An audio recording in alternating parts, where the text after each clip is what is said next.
Okay, I'm going to click broadcast. You guys ready? Ready, yes. Okay.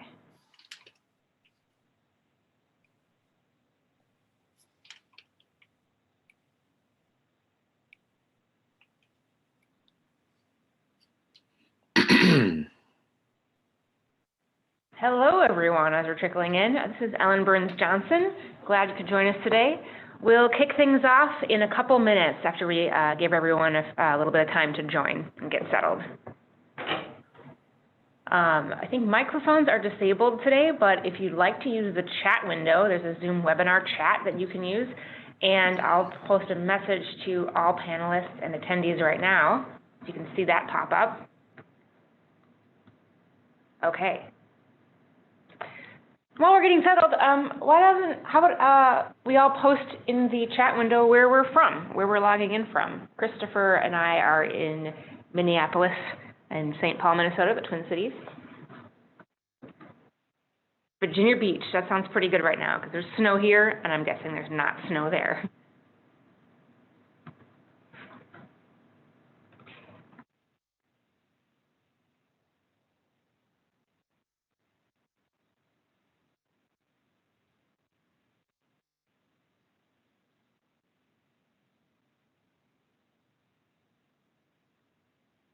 Oregon, yeah, it's dropping to the 30s tonight. Well, it's like in the teens right now. 30 sounds pretty good right now. Vancouver, Washington, sunny Phoenix. You have to rub it in. You have to rub it in.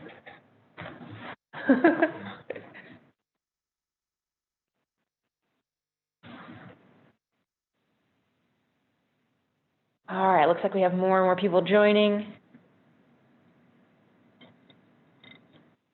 We'll start at, I think, a couple minutes after the hour. It's 11 o'clock our time in Central Time right now, but we'll wait a couple more minutes. I'm sure people are running in from other meetings and so on and so forth. So we'll start in just a couple minutes. Ethan, can you hear us okay? Yes, I can. I was muted and I was getting another glass of water. Keep my... Yes.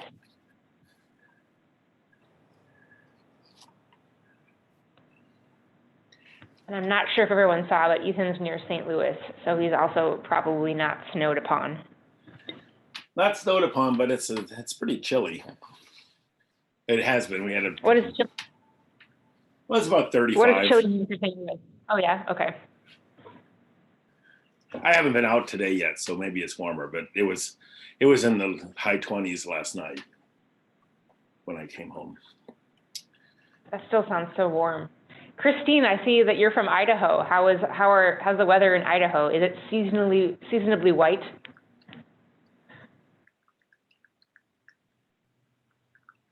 Chilly. Yeah. Can relate. Okay, well, let's give everyone one more minute just to trickle in to see a few more people joining. For those of you who have joined in the last couple of minutes, we're just testing out the chat feature. We're going to start at just a couple of minutes past the hour, but right now we're just using the chat feature to share where we're from and a little bit of complaining about what the weather's like.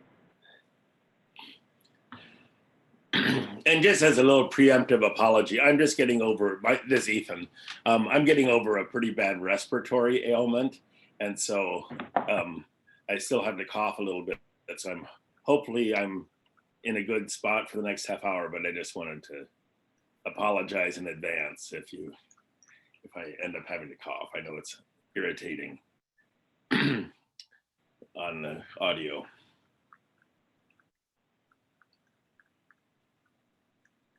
Well, thanks for the heads up, Ethan. I do hope you get better soon, all the way better. Yeah, me too. It's terrible how long it takes to get over something. Yeah, it is. Okay, well, we have a couple more people joining, and I see more people joining all the time. Let's go ahead and get started. So, hello, everyone. My name is Ellen Burns-Johnson, and I'll be your moderator today. I'm joined today by a few others, and I want to do some introductions in a second. But before we do that, I just want to go through a little, the housekeeping items that come at standard at the beginning of every webinar. The Q&A for today, right now all microphones are disabled except for mine, Ethan's, and Christopher's. So if you have questions, use the chat feature in the Zoom meeting to ask questions at any time. I'll be watching the chat window throughout the whole webinar. We'll pause for a couple moments, I think, during the presentation, but the main thing we're looking at doing is we'll go through about 20 to 30 minutes of content for you all, maybe pausing a couple times for certain questions, and then we'll be open, kind of open forum for 15 to 20 minutes after that, and you're free to stick around and ask questions to your heart's content at the end of the session. So that's what we'll be doing. Now, if you'd like to submit a question, again, please use the chat window in Zoom. Everyone take a moment just to find that right now. Make sure that your to field is set to all panelists and attendees. You can see on the slide that there's a little screenshot there. Just do a test message really quick. If you've already tested out the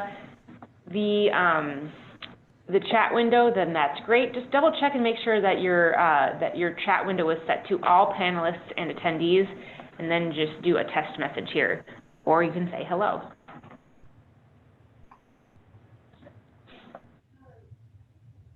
Okay. So some of you are typing in just to all panelists, and that's fine. Just know that if you're typing only to all panelists, then only Ethan, Christopher, and I will be able to see your questions. If you'd like to interact with attendees as well, then make sure you're set to all panelists and attendees. Great, Mike's got it, Terry's got it, Chris has got it, rubbing it in. All right, Norma's got it too. Great, okay, perfect. So Ethan, let's jump to the next slide, and I'll do some quick introductions, and we'll go from there. Okay. So my name is Ellen Burns-Johnson, like I said, and today I'm joined by Christopher Allen, our VP of Innovation here at Elearning Interactions, and Ethan Edwards, who is a Senior Instructional Strategist at Elearning Interactions and also a Dean and Instructor for the Allen Academy. We'll talk, of course, a lot more about that today. So Christopher, Ethan, hello. Christopher, I think you would like to start off by talking a little bit about why we started the Allen Academy and what purpose we're trying to serve with our offerings. Sure. Yeah, no problem. So for a lot of you who are on today's webinar, I probably know Allen Interactions. We've been around for a while. We're starting our 27th year of operation. And in the early parts of Allen Interactions history, we did a lot of education and workshops and materials teaching professionals how to use the tools appropriately. And so we taught classes on authorware and Flash and Photoshop, and did a lot of work on trying to figure out what's the most effective way to breed new skills for professionals in those tools so that they can do something interesting. And as time has gone on, certainly there are new tools that are coming on board, but the length of time in profession and in role is shortening a little bit. And so as we were looking around at some of the other options, we felt like it was time for something that was new. There's certainly a lot of 3-day workshops, 2-day workshops in front of a conference or as part of your local professional chapter that you can glom onto, but they don't give enough time to really practice either the tools in a meaningful way or some of the new models on how adults learn in a meaningful way, so that you can make sure that those ideas really transfer into changing your work in a new way.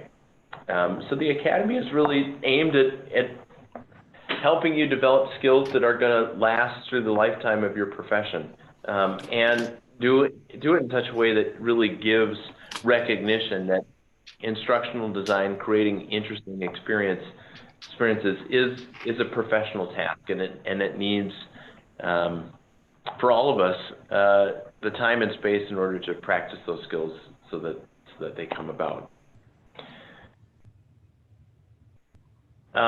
Special features for the Academy. So the Academy really is set up right now with lots of different programs that you can go through that attach multiple experiences together.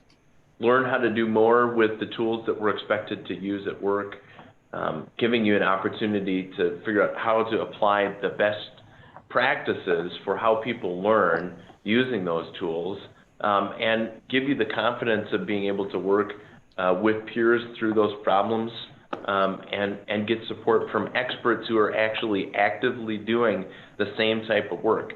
The Academy isn't just filled with instructors who know the course material. This is practical practitioners teaching material and giving guided practice. The Academy is split up into 4 colleges. So as we're looking at the people that we work with to develop custom solutions for their organizations, we notice, there's an opportunity to expand above and beyond just instructional design. That's what Ethan's going to be talking about today, is our instructional design and development program, the Allen Certified Instructional Professional. But we also have curriculum and programs for people who are interested in becoming CLOs or learning executives, people who are really strongly fascinated by learning game design and building better, more engaging experiences, and business impact and learning impact, and becoming a measurement specialist. So, over the broad offering that the Allen Academy will offer is an opportunity to dive deeply and richly into each one of these different topics with programs that offer multiple courses and an opportunity really to practice and improve your skills in a meaningful way.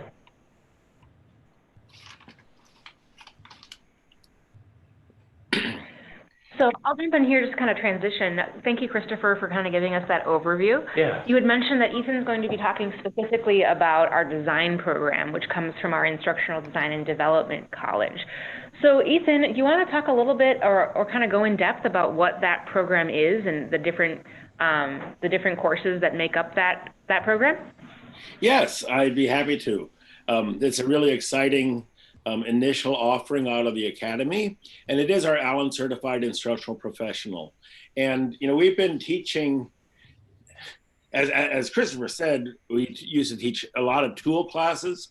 More recently, we taught a lot of design classes, and in both cases, the predicament for someone who's trying to be a skilled instructional designer, particularly e-learning, is that there are very few opportunities that combine all the necessary skills into one program. And so people either are focused on just the technical aspects, and they end up creating not very good instruction, but they do it very competently, or people get turned on by really great design ideas, but they're frustrated because the way so many tools that we have at our disposal are taught is they sort of teach you to how to create bad e-learning, and it's hard to make the connection. And so this initial offering, the Allen Certified Instructional Professional, really is out there to address the full needs of someone who is looking to become a really credible, experienced, and confident developer of instruction, and particularly of e-learning. So the idea is that you're going to learn both design principles and the tools, and you're going to do it in a way that is really supportive over time, rather than expecting that you can gather these skills in 1 or 2 days. It's a level 1 credential, and we have cohorts for both Storyline and Captivate. Part of the tool component is going to focus on one of those tools, and you can get into the group that is your tool. And it's composed of 4 courses. First is Designing Interactivity, where we really explore, well, if you're familiar at all with Allen Interactions work, you know that CCAF, context, challenge, activity, and feedback, is really at the core of what we honestly and truly believe to be necessary for meaningful interaction. And so that first course really lets us get our hand around that and understand what that means with some hands-on group activities, designing instruction. The second course is really now addressing the technical needs, building instructional interactions, where we learn the special things that sometimes aren't so easy to figure out of how to use particular tools to create the kind of interactivity that we were learning about in the first course. Then we follow that up with another design course, but this time we go beyond just interactivity and really dive into instructional principles, knowing, well, how you choose examples, how do you write content, how do you sort of structure your design activities through analysis and prototyping and so forth. And then finally, and this is one thing that I think is really very critical to our approach, is that all of this becomes real when you do it. And so our fourth experience is this Capstone Project, where participants actually take a problem from their own domain, something they're working on at work, and apply everything we've worked together in the previous 3 classes to design some really high-level interactivity, and then build it, and do so with mentoring from our staff on both on the design aspects and on some of the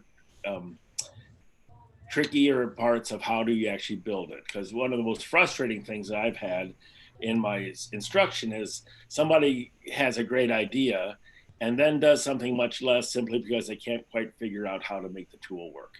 And what we have found is the tools are way more powerful than people give them credit for. It's just that there's not a very good avenue available to make the interactivity come to life. And so our whole goal is that these courses are going to come together to create a sequence that's going to make a big difference in a new instructional designer's progress. So a little bit more detail. That was a 50,000 foot view. This 101 course, the Designing Interactivity, we offer this live and in person. We'll be starting a new sequence right after the first of the year, where it will all be done, oh, that should say live and remote, because we will be having a webinar version starting right after the first of the year. We also are going to be launching a second sequence in coordination with Training Magazine at their winter conference in February. And so if you want to take that first 101 course in a group, we can meet in Orlando and do that, or you can start earlier and the whole experience will be online. But again, as I said, the core of this design course is to focus on CCAF interactivity, the success factors, and how to create motivation within the designs that you build. And we really have incorporated a lot of hands-on activities so that throughout that, you're constantly applying these principles to realistic design challenges. Now, once we finish that, and just, I think I've covered these. This is a bulleted list more of the content, but really focusing on feedback, context, and so forth, and introducing the idea of sketching and prototyping. With that foundation, it takes us to the second course, which is building instructional interactions. And this is really based on such a pain point that I've experienced. We've taught similar design courses with ATD for many, many years. And the recurring problem always was that people said, I love this idea, but I don't know how to build it. And so we really are taking that under our responsibility and specifically introducing the ideas of the tools that let you create these kind of interactions. So many people learn how to write questions, and instead you need to know how to build what we call an experience. It's more context embedded. The feedback is not as simplistic. Often we want to do what we call intrinsic feedback, where it's incorporated into the whole environment rather than just being a simplistic statement. And often we want to delay feedback, and we want the gestures to feel somewhat more natural rather than clicking standard things like A, B, C, or D. And so we really try to focus on those aspects of the tools, either Storyline or Articulate, as we do that. I'm right actually in the middle of teaching this course in a current cohort. I can't tell you how pleasant it is to provide information that is so useful. My students, each time we finish a class, are like, oh gosh, this is what I've been wanting to know, and it's been holding me back. And so I think you'll find that it's really a very useful way to add to that other component of what you need to know to be an instructional professional. One thing we do is we have what we call brain teasers. So instead of just spoon feeding you software, so often software training is follow along and do this, and you never really get to apply your own problem solving. So we have these brain teasers where we provide an end product. Now this isn't one, but this is a screenshot from our catalog of courses that we've created. And it's one that's particularly engaging, but we might provide this finished working project and provide all the assets and say, okay, you try to figure out how to build this. And we have it structured so that it always requires just a little bit of extension, a little twist from what we've covered in class. But it's that kind of application that we know is necessary for learning to occur. And so we really want to make sure that our training goes beyond just the superficial and is going to transfer to your own work environment. Okay, so. Hey, Ethan. Yeah. Ethan, just a quick question. Before you move on from the Design 102 course overview, I'm wondering if you could talk a little bit about LMS struggles and if the Design 102 curriculum touches on LMS work a bit. We do. In the last session, we talk about how some of the best practices and some of the hurdles that we have in order to connect with LMSs. Of course, it's sort of generic in that we can't get into the details of every particular LMS, but we certainly do talk about how you go about doing it, the philosophy behind saving data, how you can use that most effectively, because oftentimes people save everything without much thought, and there's ways to do it more intelligently and to help your experience more than just become a roadblock. So we do certainly talk about that in the 102 software course. But good. That's something that I know also in addition to the technical part of getting things on the screen is how do you deliver it? How do you get it into your LMS in a way that learners can get access to it effectively? Okay. So after the first two courses, then we go back now to designing for e-learning, which is really more getting into the area of, not that we've been ignoring this, but we've been more thinking about the experience from a common sense and logical point of view. And now we add on to it some of the things that we know through educational research that makes a difference, and how do we best glean the content from SMEs? How do we write for interactivity? What are the best strategies for transferring of skills, in terms of practice routines?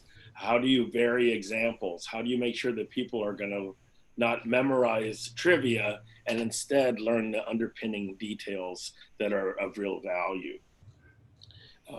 And so this is where you get more into the real academic components of what instructional designers need to know from a learning point of view.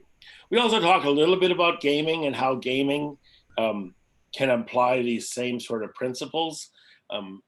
And so then finally, with all three courses under our belt, we enter the Capstone Project. And that is an opportunity to get expert coaching on your own project from your academy instructors. We work on real work. It's sort of up to you to decide. We will coach you to find something that is of appropriate scale. We have to have, we want to have something that you can accomplish within a reasonable amount of time and have success with. You get individual guidance and both from your cohorts and from instructors. And it really is a chance to make all that you've learned, both the CCF things, the software skills, and the instructional design skills, to bring them all to life. And so overall, I've mentioned this, we have this goal and our sincere conviction that mastering context, challenge, activity, and feedback is really the key to creating instructional modules that are meaningful, memorable, and make a big difference in learners' lives. So that's the package we have. We have some additional ways that I think provide real value in the marketplace. And Christopher, you can talk a bit about the credentials that we are offering with this as well. Yeah, so we've partnered with Credly and are using their Acclaim platform to distribute digital credentials for students who have completed the program. And this really does offer a lot of visibility for individuals to be able to post directly to their LinkedIn account with evidence of completion of this experience. And so if you're familiar with the offerings from PMI and some other associations, they're offering digital credentialing in the same fashion, as essentially using the same platform, which once it's earned and shared with an individual, it's portable, so you can take it with you, and it does point back. There's a link to say what you've earned, how you've earned it, and this really is to give the type of weight above and beyond a paper certificate for coming to a 2 or a 3 day workshop, that you're changed and you've got new skills that you have definitely demonstrated that you can apply in a meaningful way. And so we're pretty proud to be able to offer that to Allen Academy students. Great. Ellen, maybe you want to talk about how you can get involved. Yes, absolutely. Just a couple notes on where you can go for more information and to register, and then we'll take some time for open Q&A. So if you'd like to head over to allenacademy.com, we have more descriptions about digital credentials, about the individual courses that are part of our 4-course design program, and we have registration options. We can send you an invoice, you can register and book your seat online. We have a new cohort starting in 2020, right in January. So if you are, pulling at the bits, to use a horse metaphor, to get started, go ahead and sign up for the upcoming cohort. But we're going to have cohorts for the design program starting up regularly, and also keep a lookout for more academy programs coming in 2020. So we're going to try to branch out and add some electives that you might be interested in taking. So please keep in touch. One final thing I want to just mention here, it's not on the slide, but we are going to be doing a little bit of a content preview in early January. So if you're not quite ready to make the leap and you'd like to get a little taste of what the learning experience is, keep an eye out for a webinar on January 7th that will consist of Ethan giving a little bit of a mini lesson to give you a sense of what the learning experience is like. Okay, let's jump over to Q&A really quick then. If you have more questions, please type them in the chat. For now, we did have a couple questions that came up while you were speaking, Ethan and Christopher. First question was, if you've already taken the ATV course, so that's the ATV course that Ethan, I think you spent several years instructing, would you be retaking any redundant material that's present in the design program? Well, there's overlap in that the core idea of instructional interactivity, the CCAF, is central to that experience. Now, we've really completely reworked it and have a different way of approaching it and different group exercises that I think you would find that the experience itself is quite a bit different. But there certainly is some overlap in the content. So what we found is that people really gain from getting a deeper understanding of that. And so you're certainly welcome to come through it again. Depending on how long ago it is that you've taken the other class, we have been talking about how to accommodate that. We haven't yet established a policy, but I would say you would find it more new in terms of the experience than you would expect. Okay, thank you. One follow-on question to that, I think you touched on this briefly just a moment ago, Ethan, but one follow-on question we're getting from Taylor. Are you able, as a learner, to take only specific courses, or are you signing up for the full program right now? Christopher, you want to talk to that, or? Yeah, we are signing up students for the full program currently.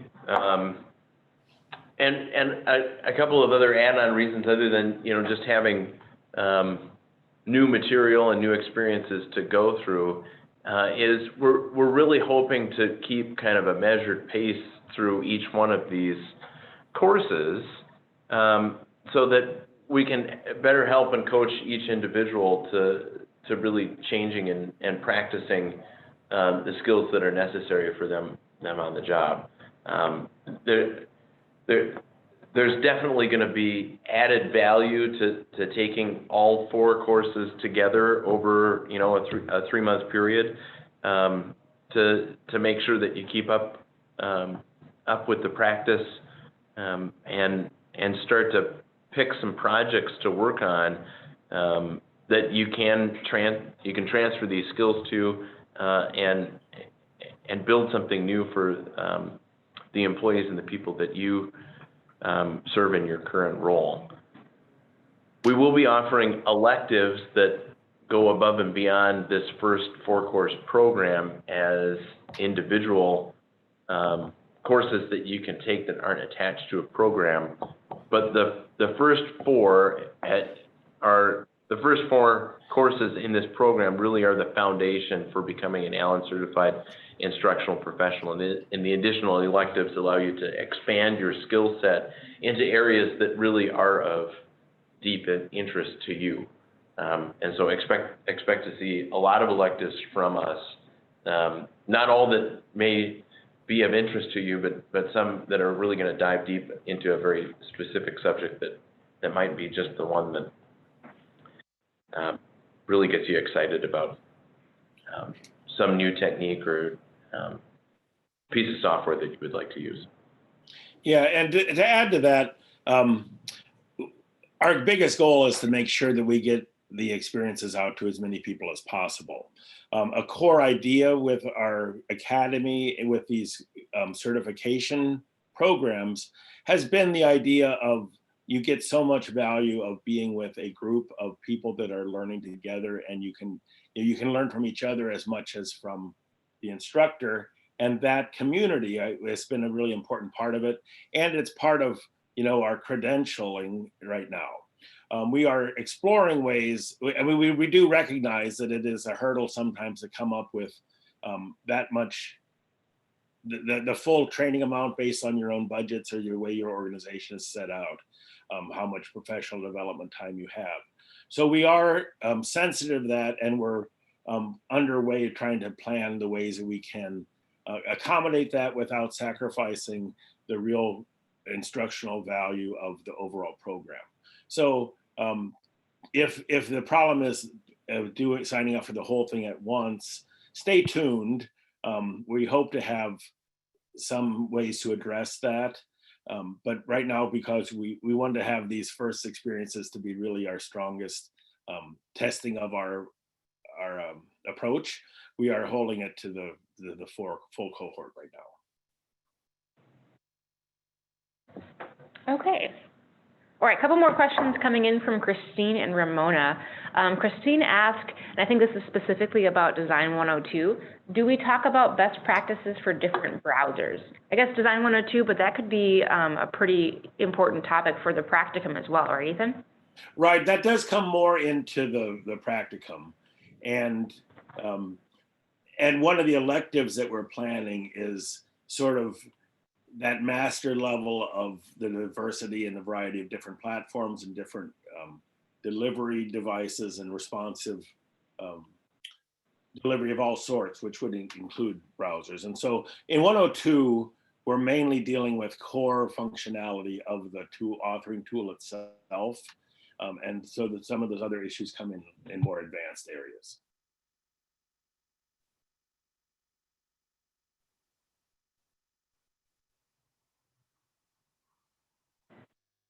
Okay, thanks, Ethan. So we had a couple questions come in from Ramona, and Christine, you're welcome. I saw your chat message. So Ramona asked 2 questions. The first question she asked was, how long does coaching last?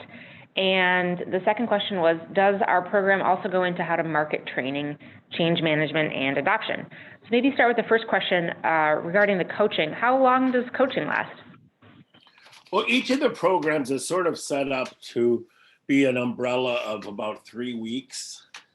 3 to 4 weeks. And so we're hoping that the project that you have is something you can really dedicate and have a couple hours every week that might have some review time with the instructor, but the overall profile will be about a 3 to 4 week window of Capstone mentoring. Okay, so just to recap, Ethan, to make sure that that we answered Ramona's question, each course is going to be about 3 to 4 weeks, and that includes about 3 to 4 weeks for the capstone period as well, where you're spending more time working one-on-one with your instructor. Did I summarize that correctly? That's right. And so you're not going to be able to finish an entire project, but the goal is that you'd be able to have a section of a module put together in pretty good detail. And the idea is that in the 103 course, that some of that preliminary analysis and design would be taking place on your own, so that when we get to the capstone, you're sort of ready to get a sign off on your design or make some tweaks and then start building it pretty much as we start. And so it isn't, that time isn't to start from scratch. We're hoping to start encouraging people to get those ideas going during the 103 experience as well. Okay, great. So in this first program, this is getting to Ramona's second question. In this first program, do we touch on how to market training, how to deal with change management and training adoption?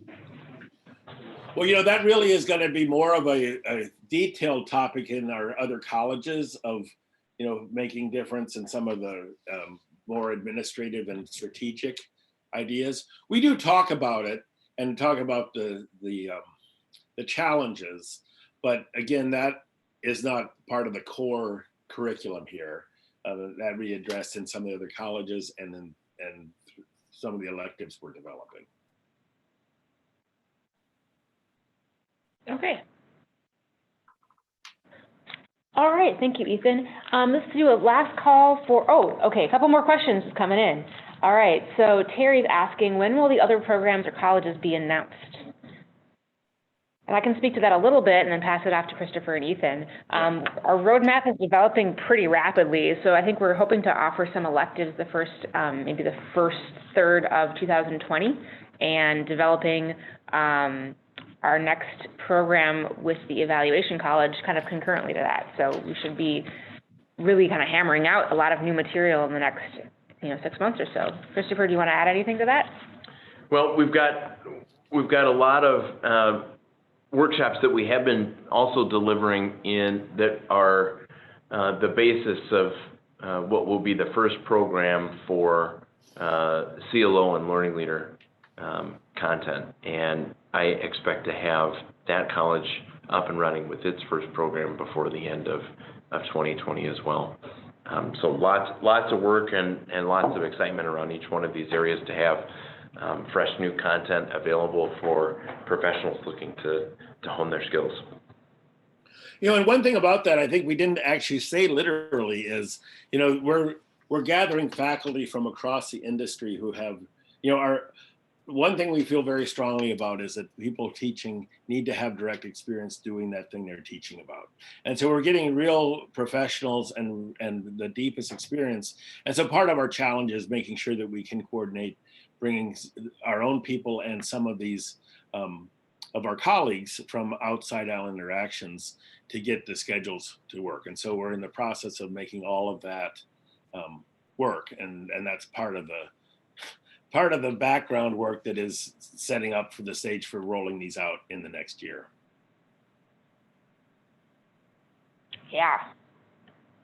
I'm excited to work with so many big names. It's going to be really fun. Okay, another question coming in. I'm just going to read this from Ramona. I have also noticed that textbook methods of instructional design do not seem to be followed in real-world situations. Gosh, yes. Does this program help with aligning business and user goals and how to do analysis when you don't have access to end users?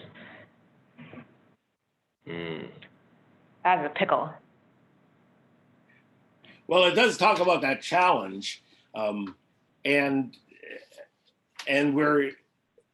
we talk about analysis in sort of the straightforward way in this first program, but an advanced elective is more sort of those difficult situations that what are strategies for gaining access or gaining that understanding that's so critical, and that in some situations SMEs or organizations make it very difficult to do that.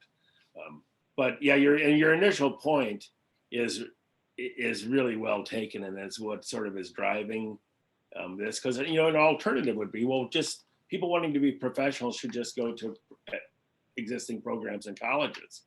But as you say, so many academic programs and textbooks leave a huge gap between practice and theory, and a lot of the stuff. And I know my graduate work in instructional design was interesting and useful, but did not necessarily connect with what is necessary to be done in the industry. And so we're really hoping that our courses all try to fill in that gap. And this is one area that is a big hole where theoretically what ought to be done can't always be done. And what do you do then? Mm-hmm. Okay, thanks, Ethan. So let's do a quick last call for questions. And as you're typing in your final thoughts, just want to do a little bit of a recap. Head over to allenacademy.com and you can request, there's a question form. If you have any additional questions that you think of after we're off the phone today or that we didn't get to, type them in there and submit them. Also, we have tons of additional resources, white paper, and samples that we can send you if you'd like to get a little bit more information about the material we'll be covering in the design program. So just tweet to us, go to the allenacademy.com website and enter your question, your information, and we'll get back to you. So any final questions? Go ahead and press that enter key now. All right, not seeing any additional questions. So let's wrap up here today. And again, head over to the website. Ooh. Here we go. Will there be opportunities to make up any sessions that you must miss? Great question. I can speak to that, Ethan, really quickly. Yeah. We record every session for the cohort. So we've had a couple people that have to drop off or they'd like to revisit some of the material. And what we've been doing for our learners so far, and it seems to be working really well, is we just share the recording with you after the session is over.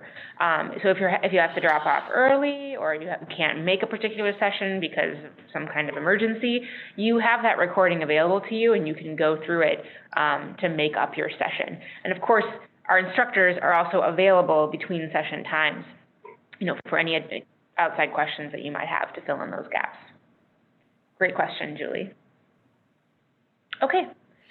Thanks to you all for joining today. Ethan, we do hope you get better. Yeah. Christopher, thanks for talking about the programs and the credential. Join us again in a couple weeks to get that program previews. Keep an eye on your inbox to see that invitation come through. Okay, well, thanks a lot for being with us today. Hope to see you in a course in the future. All right, thank you. Thanks, everyone. Have a great day.